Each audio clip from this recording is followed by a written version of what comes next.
record holder for the longest email signature in most certifications, Professor Weissman. I'm going to start zipping it up soon.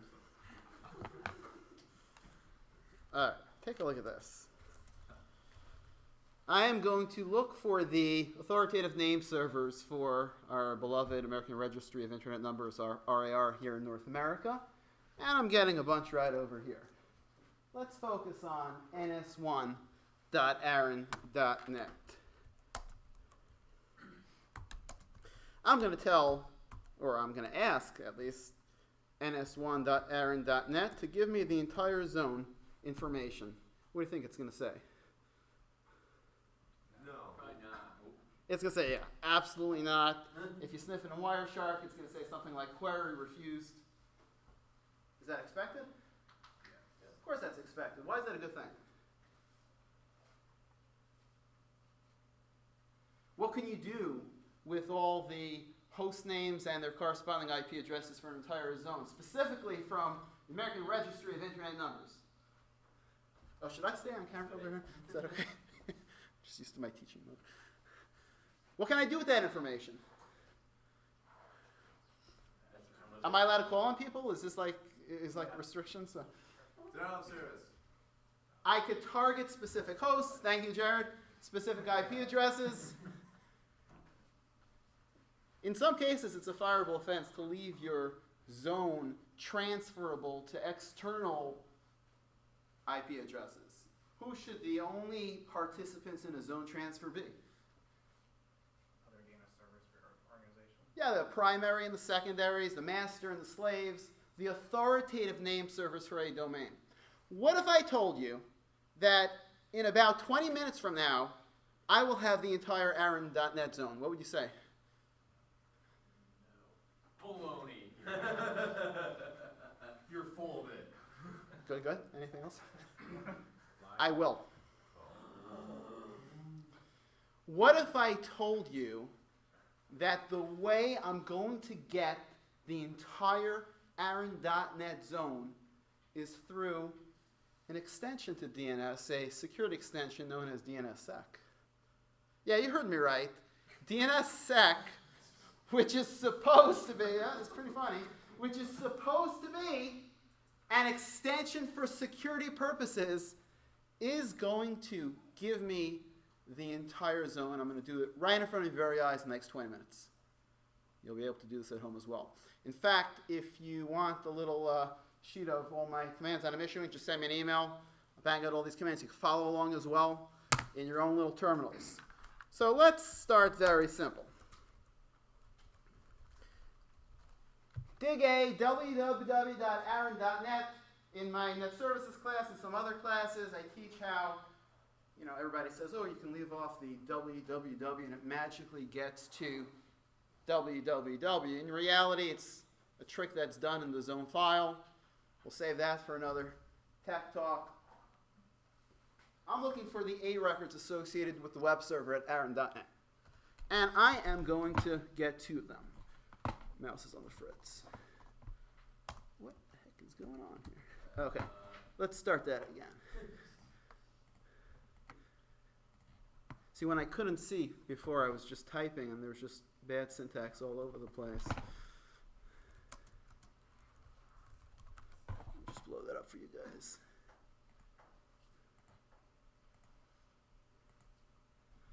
All right, let's try that again.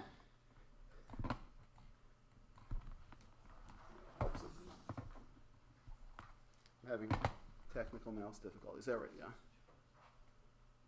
All right, how many IP addresses do we have for the web server right now? We got two, Mr. .43 and Mr. .44. That's nice and dandy. What if I add in to the dig command, the dig utility, the plus DNSSec option? Now I'm getting some other records. Specifically, let's talk about the RRSIG first. Stands for Resource Record Signature. Here's how it works. DNS has many flaws. It was built with almost everything. No security intentions. Everything was after the fact. The only protocol that was really built with security from the ground up is IPv6, which was designed in 1991, which is now seeing the light of day. So, DNS had some resource records added to the mix.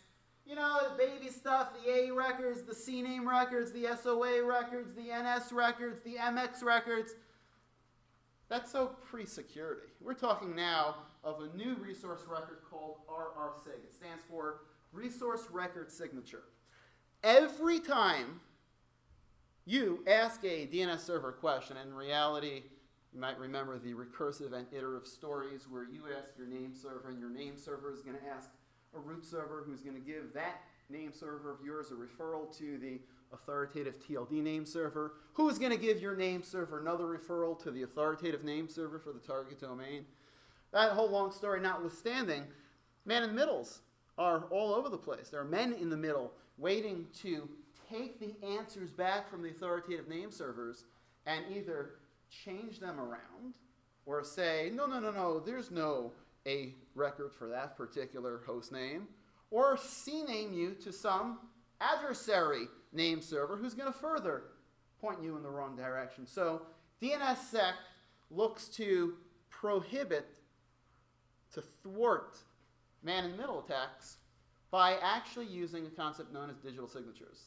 If you had me for a bunch of classes, I know some of you, a lot of you in fact, looking around the room saw my SSL TLS lessons on how when you go to a website, there's a whole thing with a digital certificate and a digital signature from a certificate authority.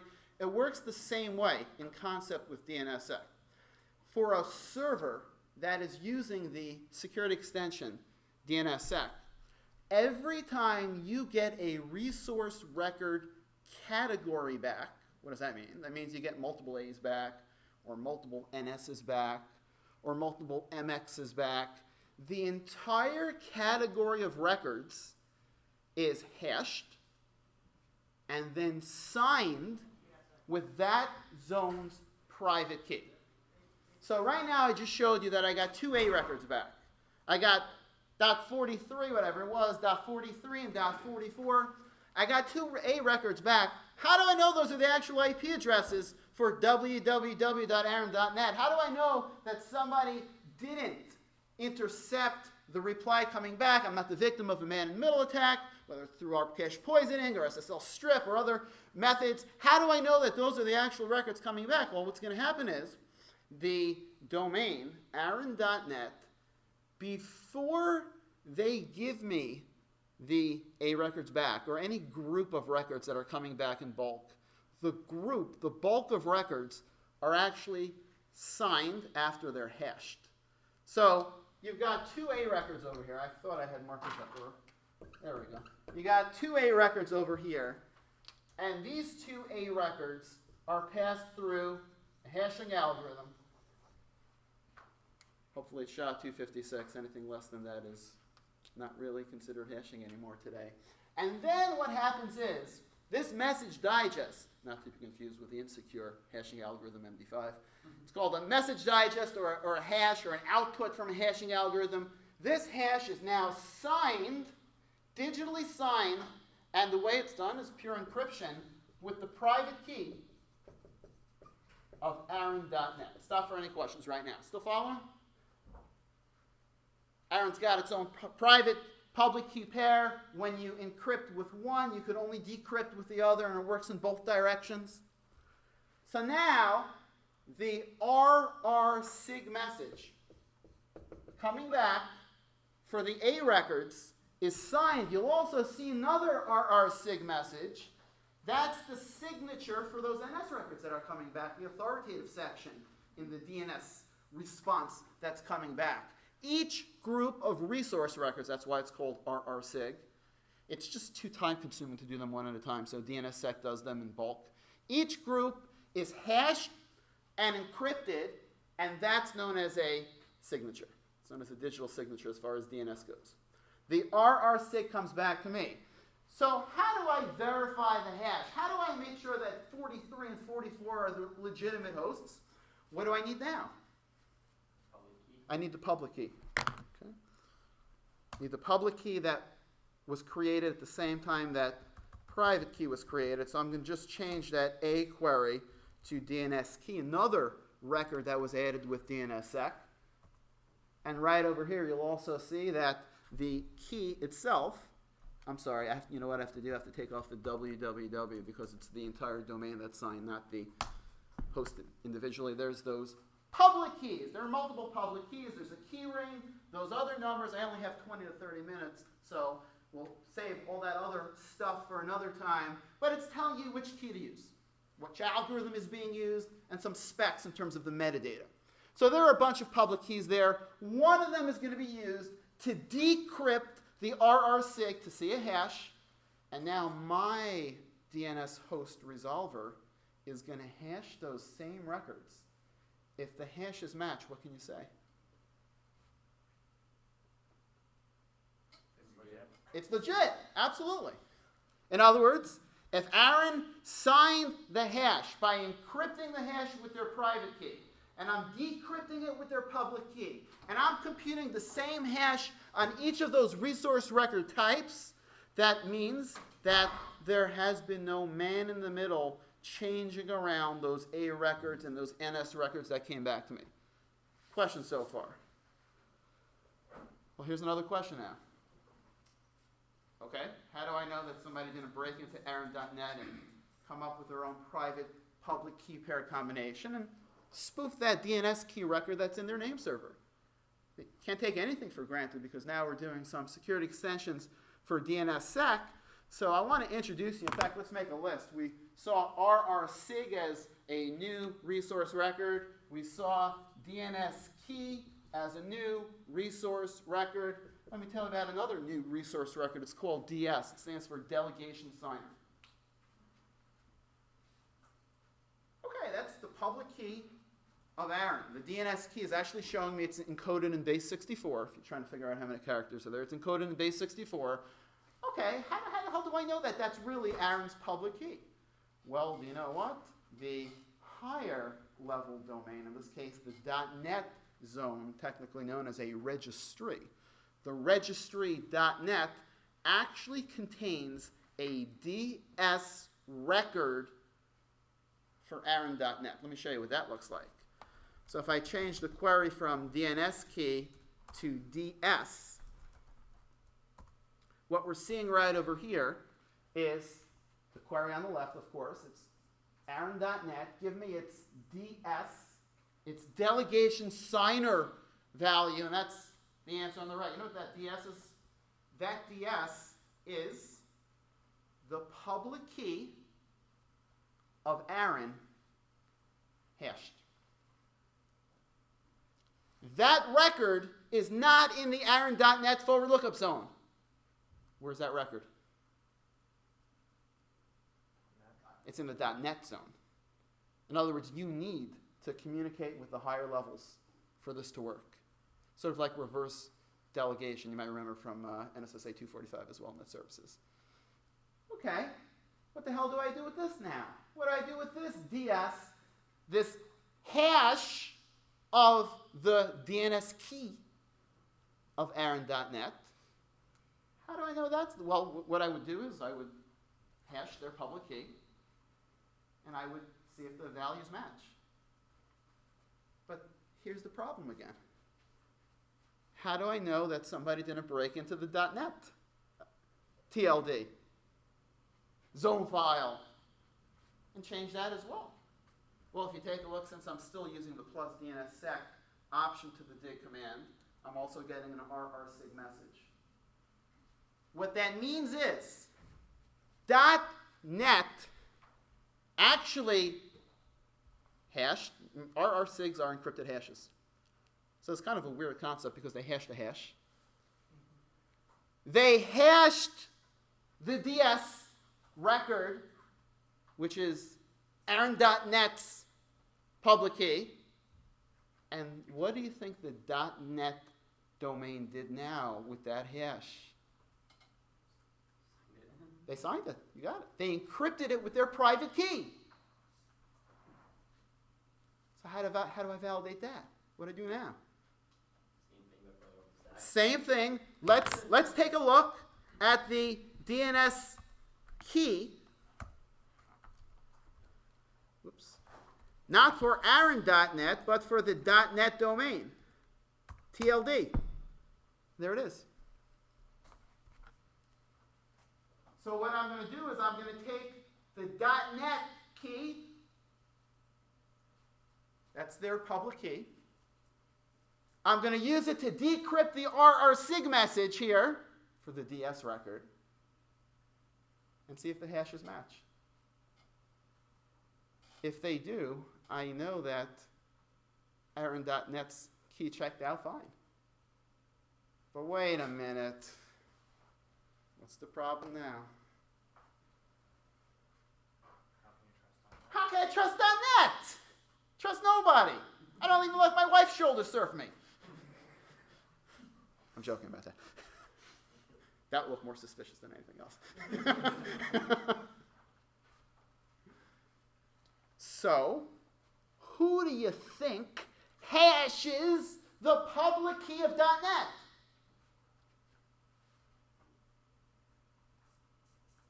That'd be the root, otherwise known as dot. So first things first, what I want to do is, after I got the DNS key of net dot, I want to look at the DS record for net dot. Who is the delegation signer for net dot? That's the, although it's the .net TLD, that's how we refer to it, since dot ends all of the appending. Dot, absolutely the root. The absolute root of the internet hierarchy, of DNS hierarchy. So the DS record right over here for net dot is not stored on the net dot authoritative servers. It's stored on the dot servers. So again, what the hell is that DS record? That DS record is a hash of the public key of net dot. How do I verify that? Well, I got to take the RRSIG that comes along with that DS, and that RRSIG was encrypted with the private key of dot. So let me see the public key of dot.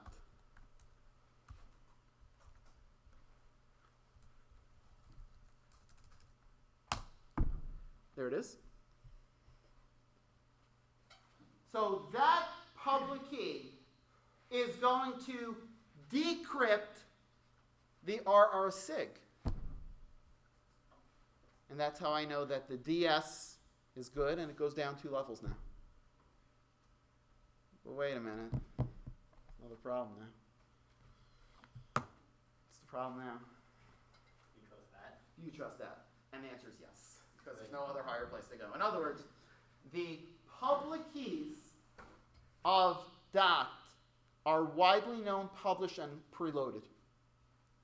Just like the digital certificates of the certificate authorities are loaded into your browser's trusted store. So I've got the public key. Let's actually go through this one more time before we actually get into the Aaron zone file right over here. I have the A record for www.aaron.net. How do I verify that? How do I verify the A record of www.aaron.net? How do I verify that? The RRSIG. And where is that RRSIG stored? It's on Aaron servers. This is all Aaron here still. Okay, how do I verify the RRSIG? Before that, the DNS key, which is the public key. So this record, the A record for www.aaron.net, is verified by the RRSIG. What is the RRSIG? It's an encrypted hash. It's this record. Let's just pretend there's one of them. It's this record hash and encrypted with the private key of Aaron. This public key of Aaron will unlock that hash.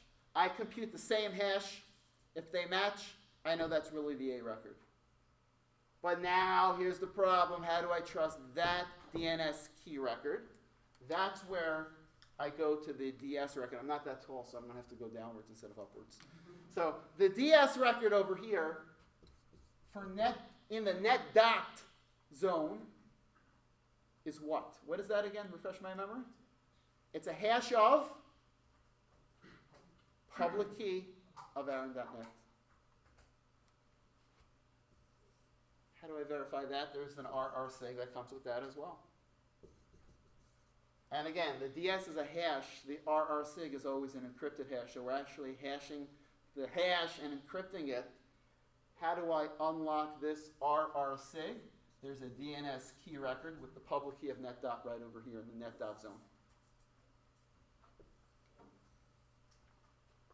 So far, so good. How do I trust that public key of net dot? Well, in the dot zone, there is a DS record, which is a hash of this key. This DS record, of course, comes with its own RRSig, which is encrypted with the private key of dot. How do I decrypt it? I need the public key of dot. How do I verify that? You don't. You just take it. It's valid. There ain't no more way out. Questions so far? Does that make sense? Okay. Now for the grand finale. Let's say I digged plus DNSSec Jonah .aaron.net. In other words, if I'm telling you that to prevent man-in-the-middle and DNS chaining attacks, you're going to have this whole fancy schmancy signature business, what if a record doesn't exist? How do I verify that? There's got to be some mechanism in DNSSec to authenticate the, sorry, there's no host message. Because if there wasn't, adversaries would just say for every query, sorry, there's no host www.rit.edu. There are two records for that. First one that we're seeing right over here is the NSEC record.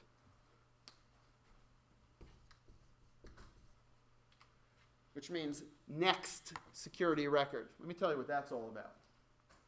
If you take a look, I typed in JONAH.aaron.net.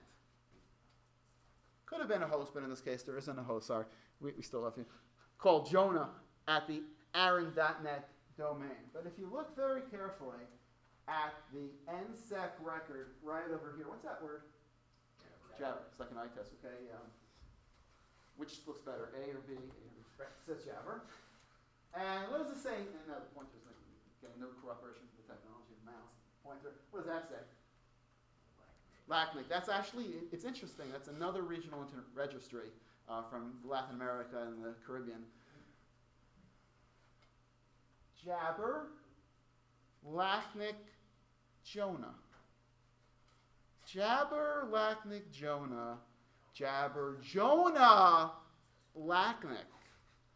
Which means, he's like, what the hell's going on here? I don't understand what's happening. What the NSEC record is all about, it's a way to prove that Jonah is no host in the domain by showing you alphabetically the record that comes before it and the record that comes directly after it. So I asked Aaron, hey, what's the IPv4 address for Jonah in your domain? And he said, oh, I'm sorry, we don't have any Jonah. You want the proof? Jonah falls between Jabber and LACNIC. Let's try Tyler. It'd be fun if there was. Tinny and V. Tinny, Tyler, V. Or you, yeah. I could see you over here, V, there's super projector. Projector, mouse, pointer, nothing's working here. Let's try one more. Bruce. Board, that's actually kind of cool because he's on the board. Board Casper. Board Bruce Casper. So, do you know what I'm able to do right now? I'm able to say, okay, let's take it from board. I'm not going to put Bruce there. BOARD 1. Actually, that wouldn't work. Still board Casper because it still falls between board and Casper. I need actually the next one for after Casper. There we go. Casper-ext.aaron.net, cvtweb.aaron.net. Let's just follow the breadcrumbs. Don't worry, we're not going to do all of them. CBT Web Bob.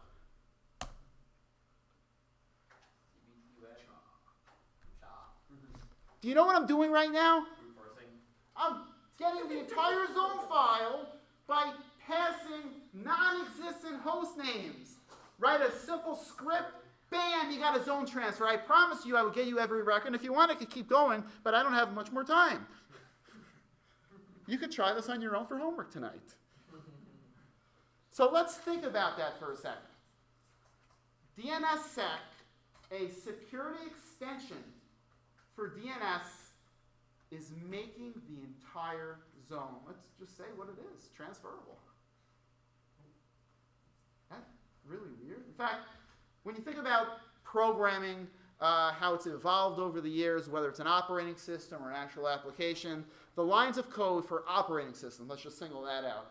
The lines of code for operating systems have increased exponentially over the years.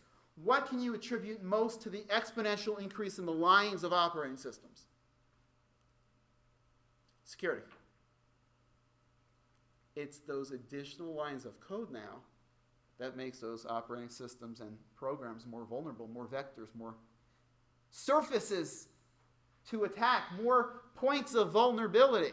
So, moral of the story is, you add in more security, you're more vulnerable. Crazy industry we're all in right over here. However, there is a small little fix to this. In other words, the way NSEC records work is that the entire zone file is put in alphabetical order from the right. It's right aligned, which means if there are any subdomains, they are organized first, and then all the hosts for that subdomain are alphabetically organized. Sort of like sorting on, or alphabetizing on multiple columns, but instead of like you might be used to within SQL, it's not from left to right, it's right to left. So it's first the .nets, and then the Aaron.nets, and then the subdomains, and then so on and so forth, and the host in each of those respective subdomains. You could actually walk through the entire zone file of the Regional Internet Registry of North America. Very, very weird. Oh, and by the way, goes without saying, of course, the answers to these queries, there's no encryption for that. The only encryption is for the hashes. So everything is still very, very sniffable and most definitely in plain text. The only things that are being encrypted are the hashes. There was another record added. It's the final record over here. You got RRC, you got DNS key, you got DS, you got NSEC, and there's NSEC 3. Like I explained to students what happened with IPv5, I'll tell you what happened with NSEC 2 another time. NSEC 3 does the same thing for non-existent records. Again, N stands for next. However, the host names are not returned. A hash of the host names is returned. I'll show you. So instead of Aaron, let's pick on ICANN. ICANN, by the way, is short for I can give you better security than Aaron. Let's go with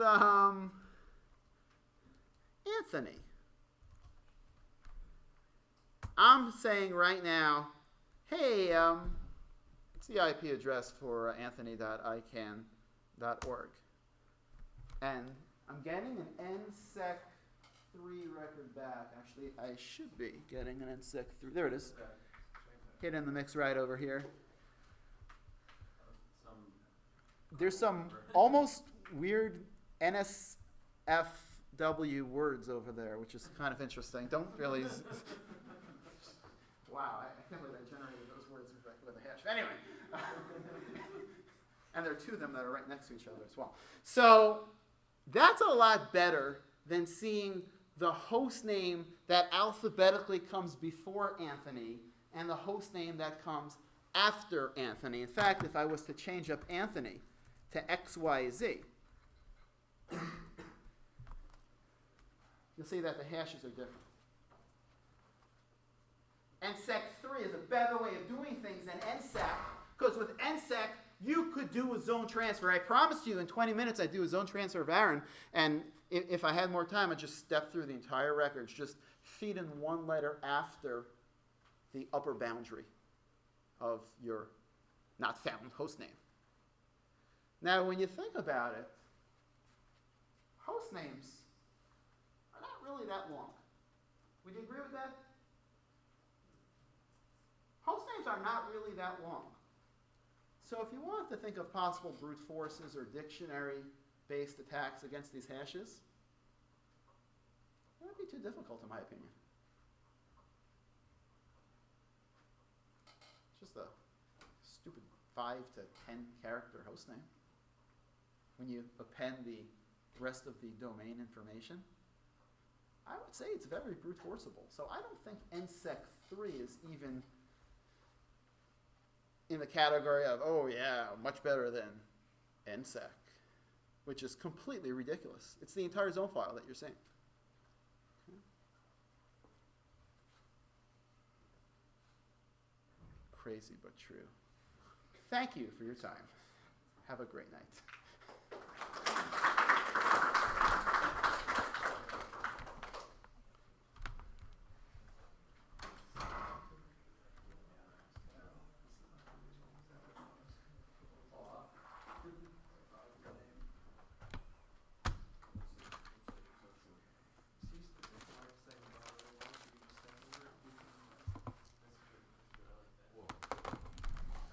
My pleasure. Thank you.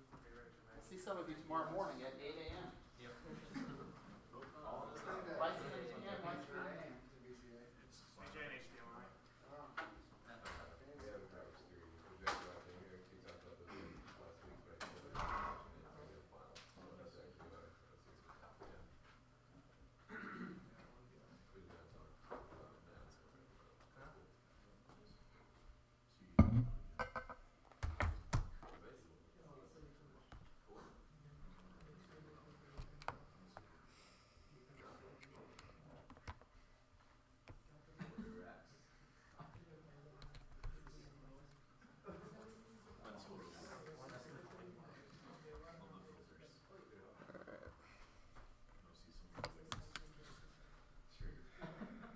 I need to discover another monitor on a Mac. That's what I thought too. I really should. There's like a. Ah, there you go. Thank you, Bruce. Appreciate it. All right, cool.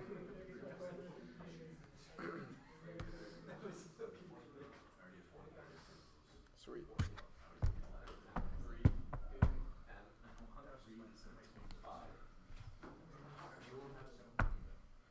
All right. I think I'm good. So, all right. I promise I am not full of anywhere near Professor Weissman's energy at this time on a Thursday night. But if you don't know me, my name is Anthony. I'm an ANSA grad from 2014. I currently work at Systems Management Planning, SMP, here in Rochester as a data center engineer, primarily network practice.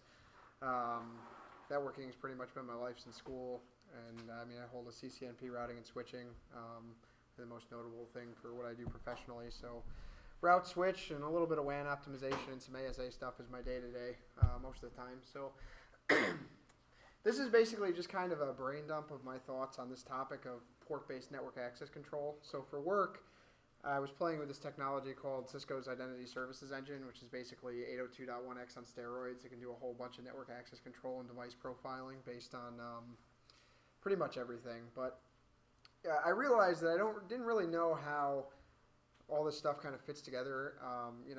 I'd done a lot of wireless stuff previously, and I didn't really understand how WPA2 Enterprise worked. It was always one of those things that you followed the vendor guide to set up, and it either worked and everything was great, or it didn't work and nobody had any fucking idea why. So I kind of wanted to like dig in. My whole thing is is understanding things at a packet and protocol flow level. So that's kind of why I went here. So the inspiration of this presentation is mainly, I forgot this is going to work. Admins tend to find this topic fairly confusing. This is literally the second Google result when I typed in EAP, was the very confused on authentication concepts result. And this is like very much what I find in the field working with people, is that it either works or it doesn't work. And implementers tend to find it confusing as well.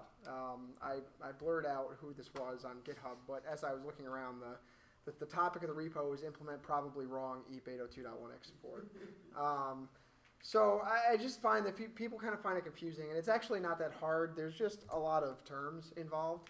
And if you read any vendor guide on how to implement sort of either wired or wireless 802.1x, I mean, you end up with a document with at least every one of these and additional stuff in there. So I kind of wanted to distill that down in my own notes, and I turned these notes into a presentation to discuss how this all kind of fits together. So it helps to kind of discuss first the high-level goals of what you're trying to get out of what exactly port-based network authentication is. So first I want to kind of do a refresher, just because I don't know everybody's skill level on what exactly we mean when we say we encapsulate something, because encapsulation plays a huge role inside of the way this is done, as we'll see.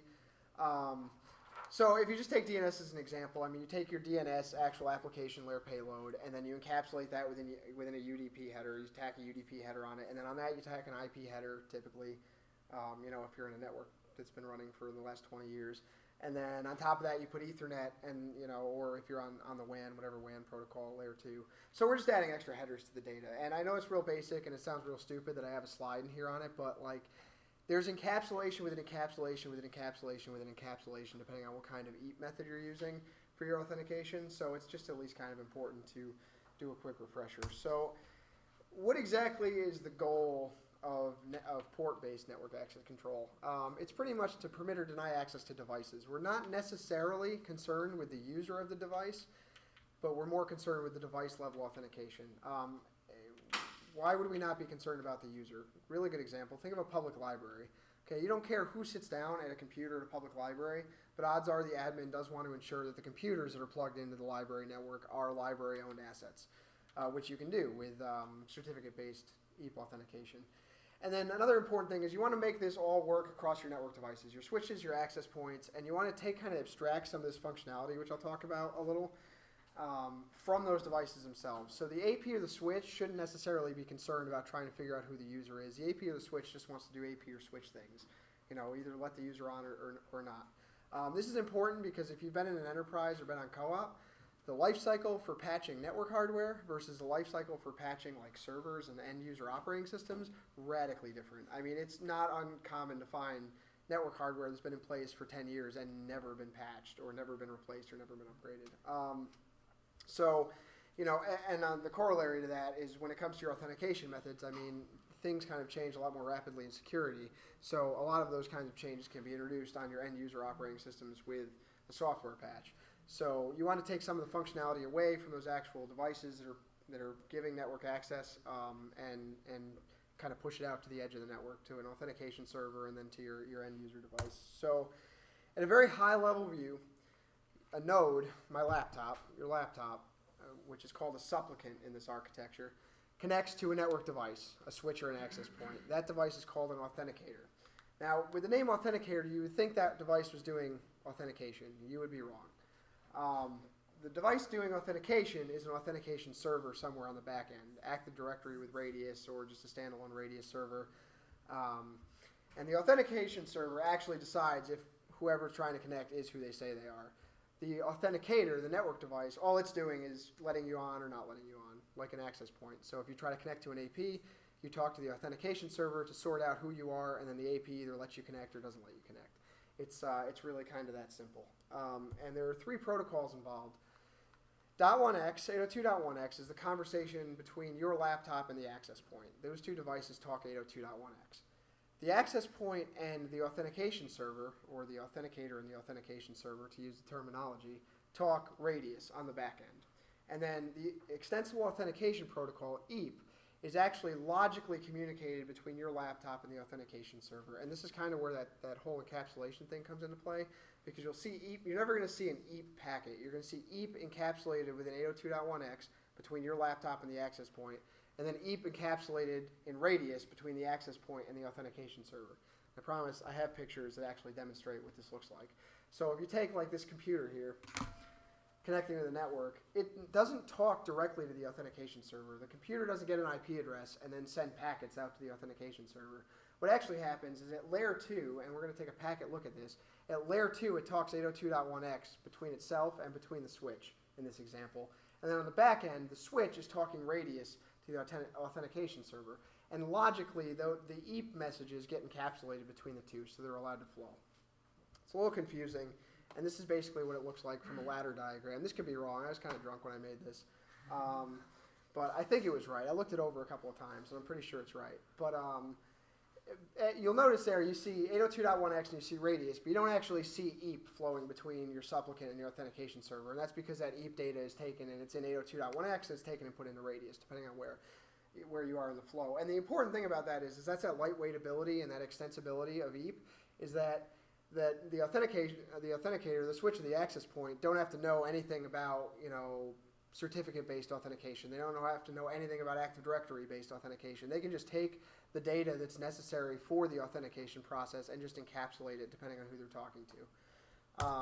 So real quick, some housekeeping, because this is I have a lot of packet captures in here, so it's at least helpful to know what my lab topology looked like.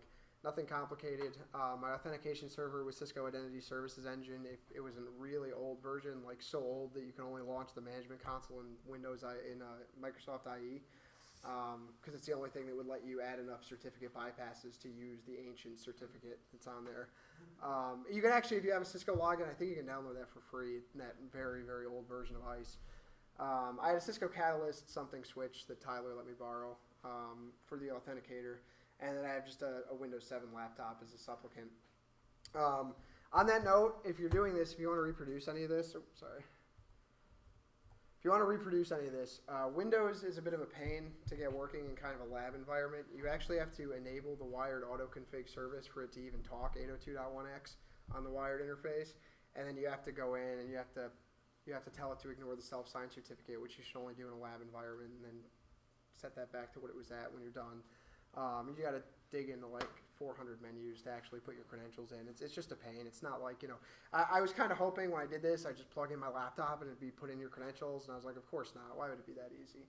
So not hard. But if you Google 802.1x wired on Windows, it's literally the first, result. It's not hard. It's just a pain. So something to be mindful of. So let's kind of start off by talking about the extensible authentication protocol. This is the conversation that logically occurs between your laptop and whatever authentication server is on the back end. This is how you prove that you should be allowed onto the network. And I find it's helpful to talk about and understand this conversation before you get into the way that it's encapsulated, because otherwise you're just looking at encapsulated stuff that you have no idea what it is. So let's talk about EAP. It's like I said, extensible authentication protocol, defined in RFC 3748, and it's a framework. So EAP doesn't specifically in this RFC, and there may be a few basic ones, but I didn't read the entire RFC, but it just provides a framework on which you can build additional authentication protocols, which is helpful because authentication protocols can change fairly frequently. So the RFC doesn't say, oh, you have to authenticate yourself this way. You have to, use your password and hash something and do a challenge-based thing. It doesn't specify that because this just provides a framework that other people can build actual authentication methods, is what they're called in EAP land, on top of. One good example, vendors have implemented their own, is LEAP, Lightweight Extensible Authentication Protocol. It's a Cisco proprietary authentication method built on top of EAP. So, like I said, it doesn't actually specify the authentication protocol, just kind of a framework and the message formats that should be communicated back and forth. So, like I said, I'm going to beat this into the ground, but it's important to understand. There is a logical conversation occurring between your laptop or your end device and the authentication server on the back end. They're not talking directly. You're not going to see traffic with an IP address from your laptop to an authentication server. At this point in the authentication process, your device doesn't even have an IP address. It's not even allowed to communicate with DHCP. which again allows us to be lightweight, so less load on your network devices, less load on your switches and your APs, and as I mentioned, Leap being a good example, a vendor can introduce their own authentication methods. So I keep talking about methods, so here's a few. This is a screenshot from Identity Services Engine of some of the methods that are supported by this authentication server.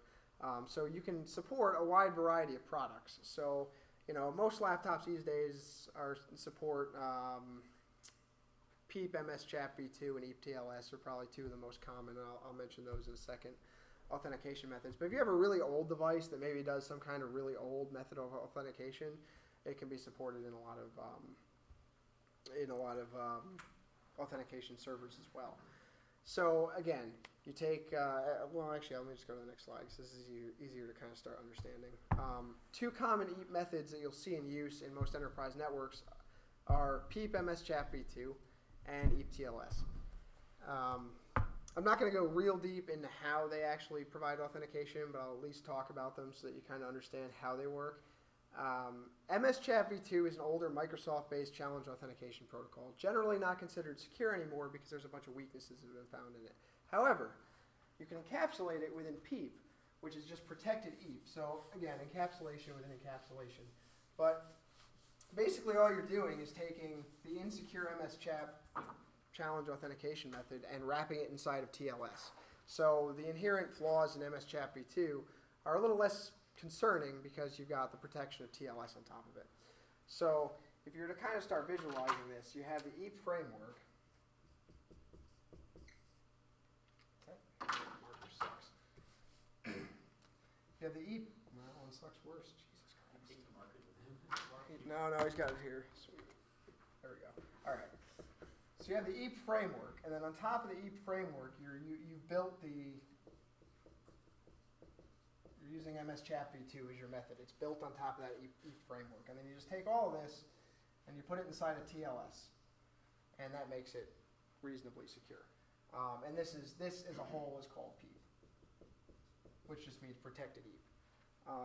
So as you can see, there's a lot of kind of layers to this onion, and that's why it's important to understand, because this gets very confusing very quick if you're actually trying to implement it. So, or particularly if you're trying to troubleshoot it. So, this is most commonly the method that you're going to see when you authenticate with your Active Directory credentials. So, if you look at your current connection, you're using to RIT's network, you're using PEEP, MS-CHAP v2. I mean, it's a Microsoft-based protocol, so it's easy to implement in environments with Active Directory. And then it's just the most common way. Since practically everybody uses Active Directory for their directory services these days, it's just a fairly common way to, Brian's glaring at me, somebody not using Active Directory for their, okay. Another one you'll see pretty often in a lot of corporate wireless networks is EAP-TLS. So this is just based on using certificates. So like Bruce's laptop would have a certificate on it that it would present to the network, and that's how it says, oh yeah, this is a device that's allowed to be on the network. So you can have an enterprise that issues all their corporate laptops, and they put certificates on all of them, so only their laptops can get onto the wireless network. So that's where I was saying it's kind of user independent in that regard. So if he took his laptop and handed it to me, I could still use it, and it's more tied to his laptop instead of being tied to a user. Most implementations require that the network device, like Bruce's laptop, have a certificate on it. Technically, this is not a requirement of the RFC, and it's also been kind of criticized because you could theoretically just have a certificate on the authentication server, so the network only has to prove itself to you. Now, why would you ever do that? Why would you let just anybody on your network and only require the network to prove itself to you? Well, secure wireless hotspots are one example that get harped on when people criticize this implementation method. It would be conceivable that you could have, you want to get on Starbucks Wi-Fi, and instead of having just everything wide open, you could use only a one-way EAP-TLS. So the Starbucks network only has to prove that it's the Starbucks network to you, but you don't have to prove yourself to it because they want their network to be open. So that would conceivably be a use case, but you don't actually see that ever implemented. Most of the actual software implementations of EAP-TLS they require the end device, the end user connecting to the network to present their certificate. This also presents a challenge for bring your own device in corporations and enterprise networks. Typically what you'll see is some kind of enrollment app that you have to download to get onto the corporate Wi-Fi, and then you put in your Active Directory credentials into the app, and it authenticates you and all this other crap, and then it downloads a certificate and puts it on there. that's usually an EPTLS deployment, and they abstract all the difficulty of it from the user by having some kind of enrollment, usually an app or some kind of enrollment service. Meraki's mobile device manager comes to mind because I used to work there, but that would be one example. This tends to be this is a little more administratively expensive than like MS Chat v2, right? You have to have somebody who actually understands certificates, which this kind of stuff is usually handled by your network admin, right? Because it's a network function, and not a lot of network administrators I know have any idea what they're doing when it comes to like certificate architectures, like literally no clue. So this tends to, I mean, in enterprises that really know what they're doing, you'll see this a lot more often. I know at one company I worked at, that's exactly what happened when I got there and I wanted to get my my phone on the Wi-Fi. I had to download their enrollment app and all this other crap. So something to keep in mind. So that's the logical conversation. And just to recap real quick, that's the conversation going on between your device and the authentication server to prove that you should be allowed onto the network. Now let's talk about some of the actual packets and technically frames that you'll be seeing throughout this architecture. So when your device connects to an access point, I'm just going to use wired for this entire example just because it's easier. You don't have to worry about any of the wireless component of it. But when this laptop plugs into this switch, it immediately begins an 802.1x at layer 2 conversation with the switch. So that's an IEEE standard. It's referred to as EAPL, EAP over LAN. So it's taking that extensible authentication protocol that we just reviewed, and it's just doing it over a LAN medium, wired or wireless LAN medium. So the 802.1x conversation occurs between the device connecting to the network, like the switch, and the switch itself. Or, I'm sorry, the device connecting to the network, like your laptop, and the switch itself. So to understand this, you have to understand there are 2 port states on a device. These are logical ports, so if you took like your Ethernet port and divided it into 2 logical ports, there's a controlled port and an uncontrolled port. And an uncontrolled port is the port that the device begins in, and it basically only permits 802.1x traffic to flow. So when you plug into that switch, you're on the uncontrolled port. So the only communication that the switch is going to allow you to have is via 802.1x. So if you tried to assign yourself an IP address and communicate, it wouldn't work. If you tried to do a bunch of other stuff, anything, if you tried to send out a DHCP request, it wouldn't work. And then the controlled state is full network access. It's access to any traditional services. So after you've authenticated, you get dropped into the controlled state, and you're good to go. You have full access. So these states can technically work both ways. I don't really think in an implementation world you see this too often. So your laptop could theoretically wait for the network to prove itself to the laptop as well before allowing traffic to flow out. I don't know that anybody really implements it like that, but it is technically possible. So just from a visualization aspect, there are these 2 logical ports, the uncontrolled one only allowing that .1x traffic to flow, and then the controlled port only allowing everything to flow. So the first state we have in 802.1x is initialization. So when you plug into the switch port physically comes up, and the port's set to be in an unauthorized state. And this is only uncontrolled traffic is going to flow, only 802.1x traffic, which you can see here. If you look at the port status, it's in port status unauthorized about 5 lines down there, and then 3 lines down there, it's in the authenticating state. So we're waiting for the device to authenticate, and then it proceeds to initiation. So one of 2 things happen. The actual device, the supplicant, will send an EAPL start message, or the switch, the authenticator, will send an EAP request identity. It uses this MAC address, this non-TPMR bridge group address, as the destination MAC address. I tried looking up what a TPMR bridge was, and as far as I can tell, it was this failed idea of having something simpler than a regular switch, but in between a switch and a bridge. But it seems that the MAC address has just existed for posterity's sake, so it's still floating around there. So that's what's used, and that's really all that matters, is that an 802.1x implementation will listen on this MAC address for 802.1x frames. So let's just take a look at what these look like. So it's very simple. This is just an EAPL start message. It just says you have your Ethernet, and then within an 802.1x, and it just says start. That's it. This VSS monitoring trailer, that was just, I had a span port running on my switch, so you can ignore that. But that's it. It's really a very simple frame. The request identity is where we actually start introducing the encapsulated EAP. So in this case, we have our Ethernet, our 802.1x, and within the 802.1x, we actually have an EAP. We have EAP payload, and it's saying I'm requesting your identity. Who are you? So continuing that along, the supplicant, the device, your laptop, sends ahead a response identity. This is who I am. So I note there as well that the authenticator is going to take that. It's going to take that payload, that who you are. It's going to put it into Radius on the other side and send it over to the authentication server. And this is where that logical conversation comes in. But we'll take a closer look at that after. So in the response identity, it looks exactly like the request identity. You have Ethernet, you have 802.1x, you have EAP payload encapsulated within the 802.1x, and then you have your identity. And in this case, I think the username was user and the password was password for this lab user that I created for the demo. So we can see in the identity, it's my name is user. Now at this point, the authentication server on the back end and your device, your supplicant, will negotiate the EAP method they're going to use to authenticate. So like EAP MS Chat v2 or EAP TLS or whatever. This is going to occur over 802.1x requests and responses. So this conversation is logical. So that your laptop isn't talking directly to the AS. It's getting encapsulated in 802.1x between your laptop and the switch, and then between the switch and the AS, it's in Radius. And that's really all that comes into play with the the encapsulation. So the server can request a method that the client doesn't support.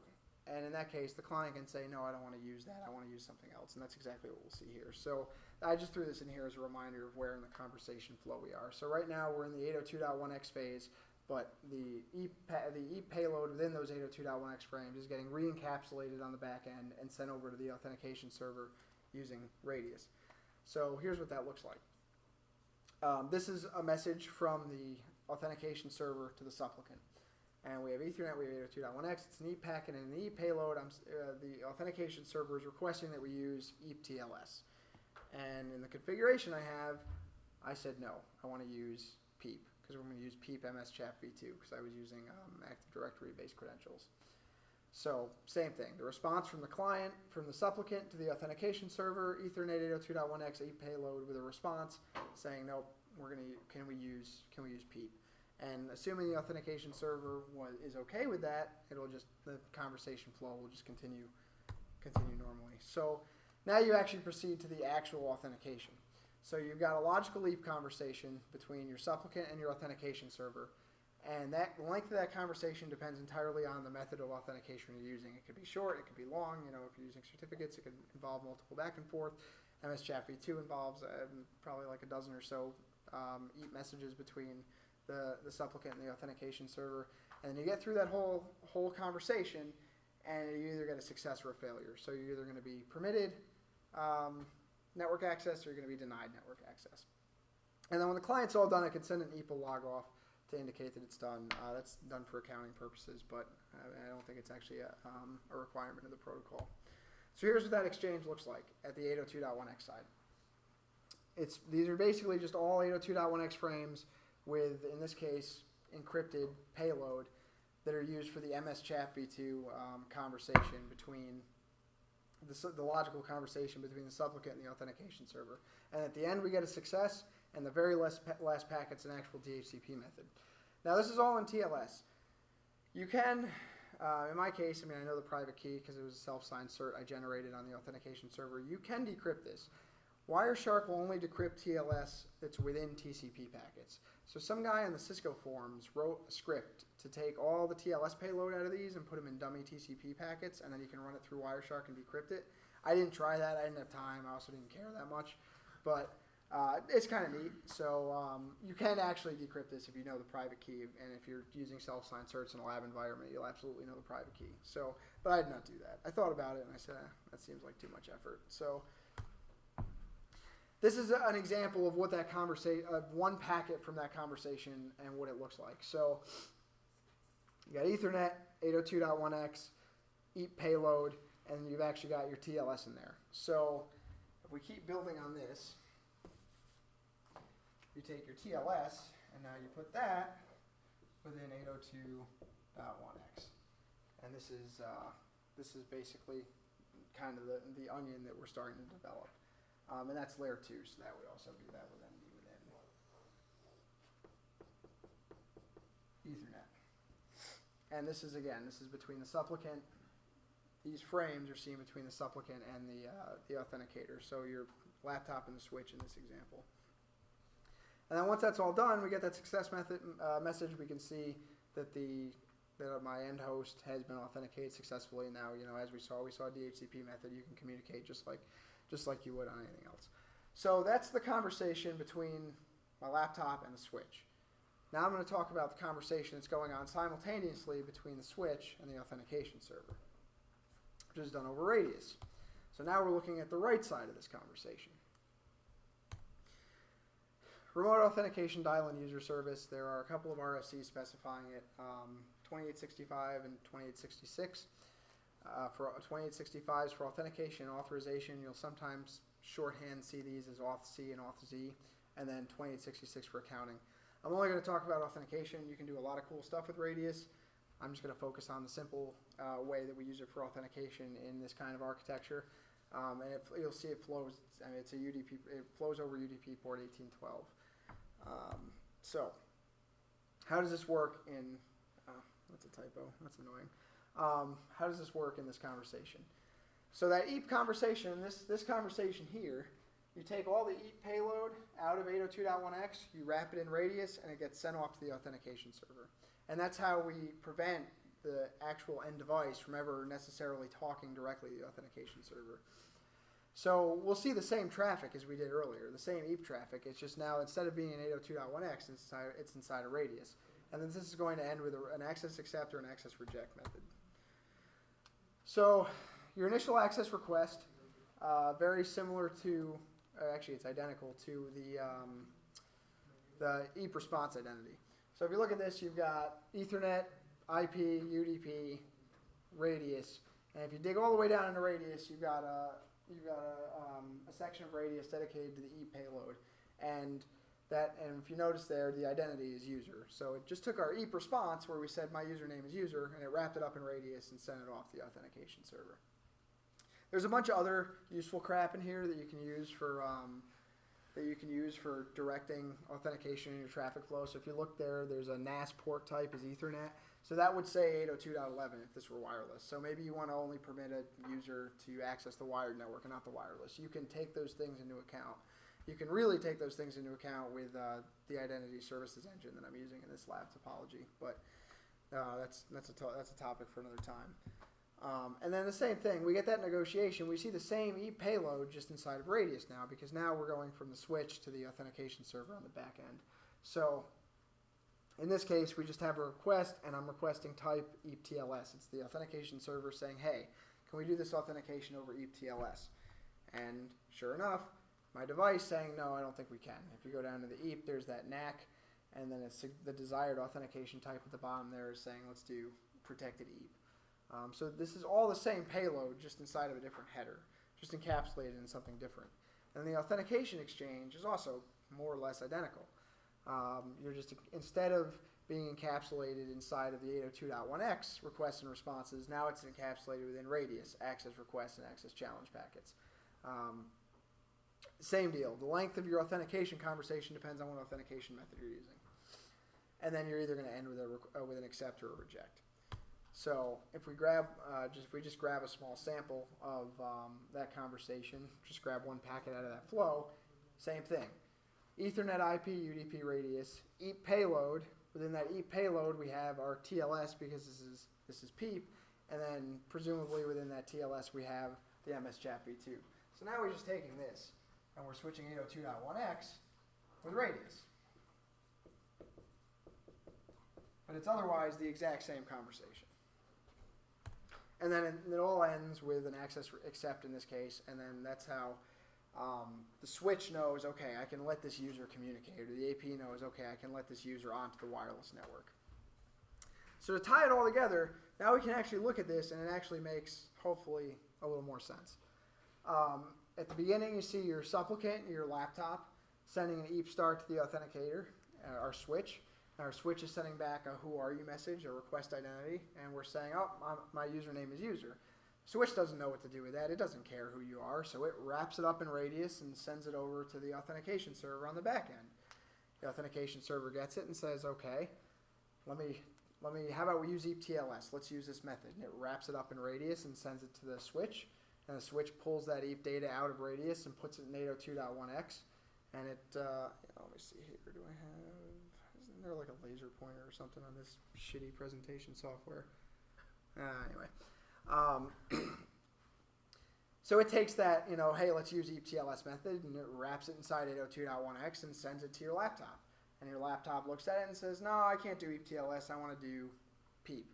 So your laptop puts that message inside 802.1x, sends it to the switch gets it, takes it, puts it in Radius, sends it to the authentication server, and then the authentication server gets it and starts the authentication process. So right here in that third, underneath that second dotted line. So then we just get a same flow of traffic back and forth, but now we have inside of those messages is the actual payload used to authenticate the device to the network.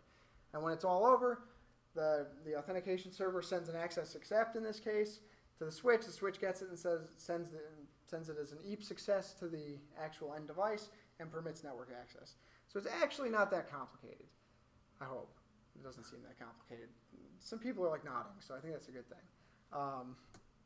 But really all I wanted to do, like I said, this is just kind of a brain dump of my notes for this topic, because I definitely find, for the most part, that I can't troubleshoot things I don't understand, which I hope is true for most people. I know a lot of people who think they can troubleshoot things they don't understand.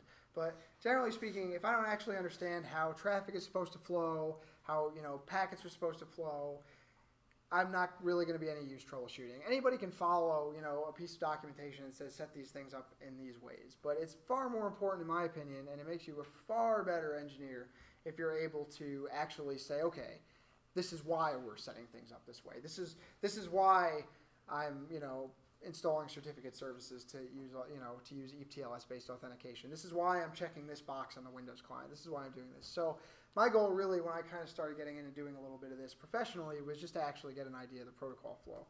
So hopefully that helped you a little bit as well.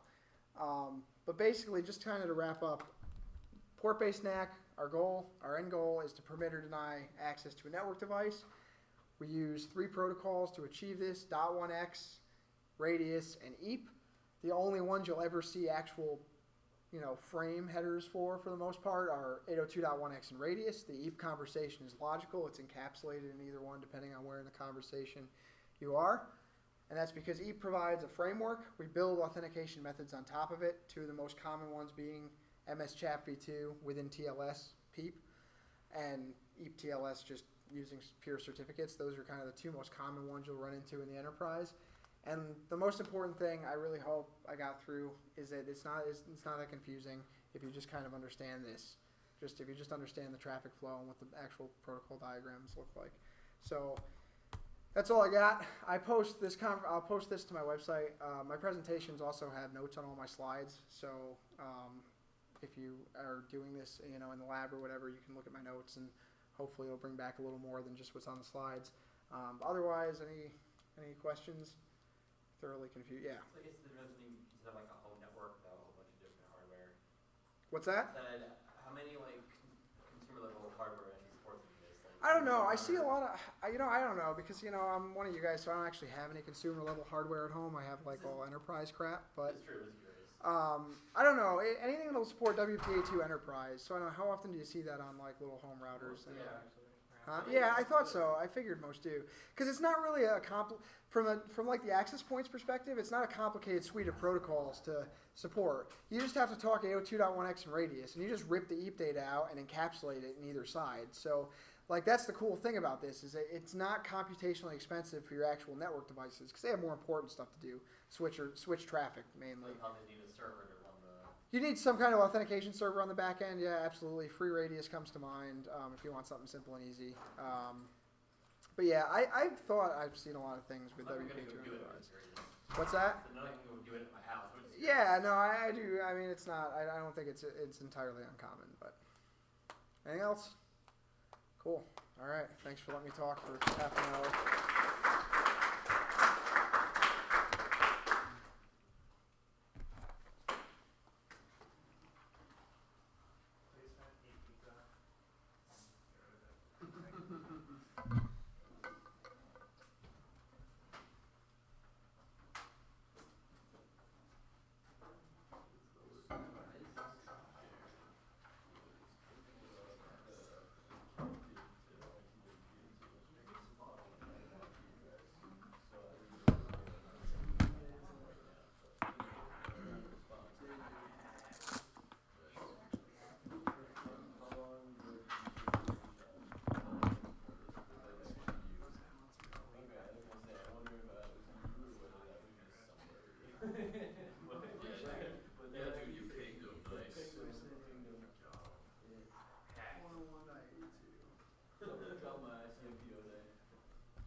awful. So if it was me, you wouldn't have that. Yeah. It's not. That also looks awful. After the free game, The color. You don't block it. same way Scott. It wasn't doing that a second ago, was it? No. Like your colors just got all messed up. So wait, if I extend the display, is it gonna do it again? Yeah. Did you Well. use Pig? Pig's sweet. Yeah, I do use it. He takes those scrolling screenshots. I do. They're pretty awesome. Highly recommend Pig. All right. Well, I guess I'll just have to duplicate my screen, or not. Yeah. So. All right. Well, for those of you who don't know me, my name is Brandt Woolf. I'm a fourth-year student here at RIT. I'm a double major in computer security and networking system administration. Today I'm going to talk about NetFilter queue. So who here is familiar with IP tables? Do you guys actually understand how IP tables works at an underlying level? Like, do you know what hooks it uses to get to the kernel? Do you guys understand any of that? Anybody? No? Okay. Oh.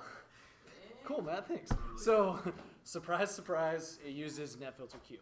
It actually uses NetFilter, and we'll talk about the difference between NetFilter and NetFilter queue. But for an agenda, for what we're going to go over, just a brief introduction. We're going to talk about IP tables, brief overview. Since all you guys are familiar with it, we'll breeze over that. And then we'll dive into NetFilter queue. And then I got a quick demo for you guys, and then we'll wrap it all up. So basically, NetFilter queue is a means to bring the packets from the kernel to the user space. So whether that be to view them, to modify them, whatever it may be, you can access those packets. It's the same with like TCP dump and Wireshark. This is using the same concept. IP tables, like I said, also uses these hooks. It's the way that it is allowed to control all the packets in the way that IP tables does. And within IP tables, you can create a command that passes it to a specific queue, and we'll get to that. So just to quickly go over IP tables, we've got tables, chains, and actions. So the default tables are filter, nat, mingle, and raw. The default chains are input, forward, and output, and then within the NAT table, you just have pre-routing, output, and post-routing, which makes sense because when NAT, you don't need the raw packet, or you don't really need to mingle.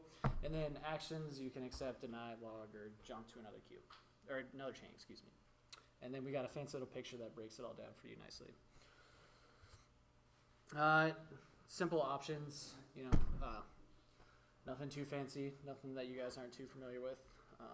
We'll just breeze over that. And then the rules, once again, pretty simple. If any of you guys don't know what this is, we can go over it. Does anybody? No? No? Okay, cool. All right, so we'll actually get into NetFilter. So NetFilter queue is, like I said, is a user space library, and it supplies an API so that you can access the packets that are in the kernel. So to do that, you basically bind, or you say in IP tables, you're like, I want to put these specific packets into a queue. So for example, in this one, we're taking the packets that are in the mingle table and pre-routing, and we're going to jump to this newly created chain called NetFilter, and you can leave the rest blank, and it'll go to Q0, but you can also specify any queue number that you want. So if you have multiple different things that you want to be running on the packets, you get a different queues. So that's actually how IP tables works with the different queues.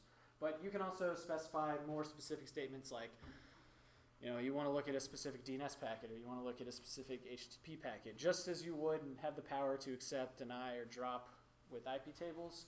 You have the same power to push that into a queue, which makes your life simpler when you're going to actually parse through the packets. You don't have to filter it out in a code level. IP tables has already done it for you.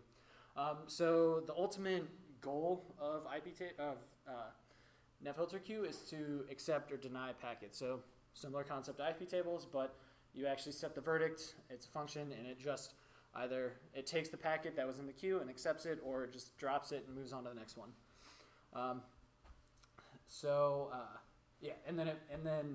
if you accept it, it puts it back into the kernel, and the kernel processes it and forwards it out where it needs to go. So to develop with NetFilterQ, you can go two routes. You can either go C or you can go Python. So I chose the Python route. I've looked at the C code. It's not terribly hard, but if you don't know C, you got to deal with all the structs and all that, and it can get really complicated. So thankfully, there's some people that have ported that over to Python, and it's pretty straightforward. To set up a queue, you basically define the queue, you open the queue, you bind to a socket, you create the socket, and you bind to the queue. So this 0 right here is that queue number that you specified in the command back here. So if it was Q1, you would say Q1. It's Q0, you'd say Q0, Q100, Q100. We'll go ahead and take a look at this code that I wrote. It's I actually have to give some credit to Matt. Matt and I worked on this together for a class project. So basically, we were doing a wireless man-in-the-middle attack, and we wanted to figure out a way to spoof some DNS. So if we think back to the first presentation, this is something that would not pass the hashing. So because we changed the DNS response. So if we look down here at the bottom, yeah, you guys can see that. This is basically what we just looked at on that previous slide, and just showing you how to set up the queue and everything. With the addition of this set callback, and then it calls the callback function. So basically what you're doing is to set the callback, you're passing it a function, and that function is then going to be what takes the packet, the raw packet. And so you can see up here that I and payload, honestly, I have no idea what the I does. It just says in the documentation that it needs to be there, but all that really matters is the payload. So once you get the payload, you set the data so that your data variable is the raw packet data. And then, so basically, in this case, I'm just opening a file to do some checking. But in this if statement, we're checking to see if the packet is a DNS request. And then we're checking to see what domain it is. And in this case, we're dealing with Facebook because it was a man-in-the-middle attack, so we wanted to spoof Facebook. And then over here, this is more for the DNS aspect of it, because we didn't want to, if we had already spoofed Facebook to a client, we didn't want to do it over and over again. If we already got the credentials, we wanted to pass them on to real Facebook, so that's what that part of it is. And then this part, we're using Scapy to reconstruct the packet. There's a little bit better way to do it. You can take the raw packet from NetFilterQ and actually pass it straight to Scapy, apparently. And Scapy will be like, oh, hey, this is a so-and-so packet, and do what it needs to do and pass it along. But in this case, we actually built up the DNS packet. So you can see all the different layers. But the big difference is that we're changing the DNS to our local IP address. You guys have any questions so far? No? Cool. All right. So let's see where we are in the presentation. Okay. So we'll go ahead and jump over into a quick little demo. Oh, there we go. Nope. I have a question. Yeah, shoot. The man in the middle that you just showed the code, what kind of environment was that running in? Like, was that like on a network that you guys set up? Yeah, so that we're actually going to jump into that environment right now. Yeah. So we can just show you that. But to give you a nice little visual topology, that probably would have been helpful. So with that attack, the goal was to actually do it in both a wireless and wired environment, depending on the environment that we walked into. So you got your client, and then some way it's connecting to a router, and that's us. So this is the evil. It's a man-in-the-middle attack. So that's I don't even know what to draw here. We'll draw next, and then this gets you off to the internet. So. So whether this be wireless or wired, it both works the same way. But we'll go ahead and. So this code, I'm confused as to where the code's running. Are you running it on like a laptop on the same network, or is it like on the router itself, or where? So the code is actually going to be running on the router. So the client, so this client in this situation, we've established ourselves in the middle as their DHCP server, their gateway. Not necessarily, in this situation, we didn't establish themselves as our DNS server because we just wanted to spoof that one specific request. But yeah, all the stuff is going to happen on the router. So you can see here that this is the same code that we were just looking at. Nothing's changed. And we'll go ahead and we'll go and start that. And then we'll jump over to Windows client. And these guys are just sitting on the same virtual LAN in workstation. So that Windows 7 is the client. And we can see that, let's see, we'll come back over to Kali. So our ETH1 interface is 10.0.1.1, and then ETH0 is our uplink to the internet. And then over here, this is getting its default gateway is 10.0.1.1, and with an IP address of 104. Actually, before I do this, no, we're good. So we can go ahead and start this capture, and we'll be looking for the DNS response for Facebook. So this attack only works in Internet Explorer because of HSTS, but that's out of the scope of this presentation, so we can talk about that later. But basically, it loads what seemingly is Facebook, but if we come over here and look at the response, you can see that it's 10.0.1.1 and not actual Facebook. And if we come back over to Kali, we can see that we sent a spoofed Facebook packet. Pretty self-explanatory. And then for the code's sake, we can log in, and then we can see that we're redirected to actual Facebook. So yeah,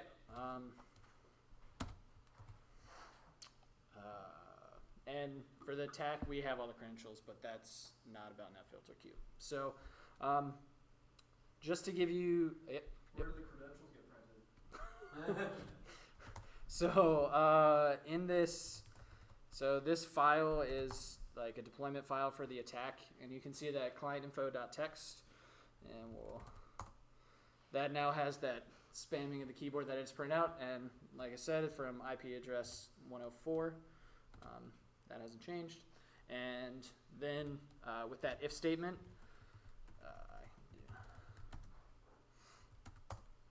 oops.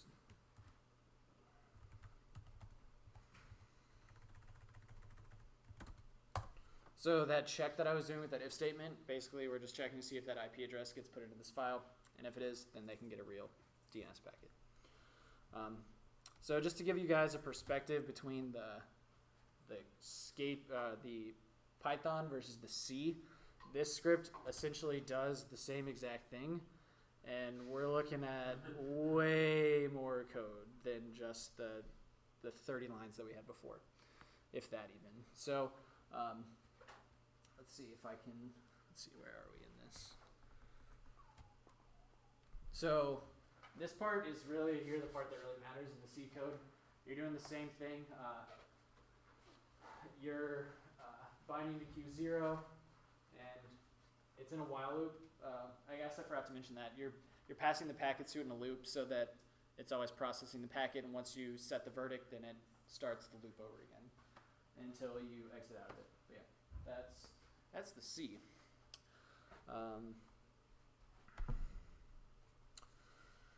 Yeah, so that's really all I had. I didn't have as much time to prepare for this because it's finals week and all that, but you guys have any, just to wrap up, NetFilterQ is really powerful. As you can see with IP tables, that it can do a lot, but if you actually, once you pass it to the user space, you can do way more, like changing things, changing the source and destination. You can even change the actual payload of the packet. That doesn't matter, and then you can wrap it back up and send it out with Scapy. Or you don't even need Scapy. If you just edit, say, the source field in the packet, you can send it back out. You just alter that in the raw packet, and then you just say accept, and it sends back out. Yeah.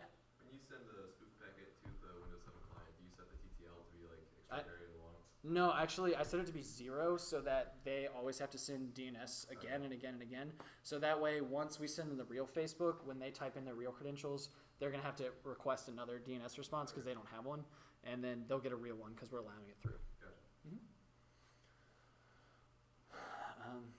Any other questions? No? Cool. Well, yeah, that's all I got.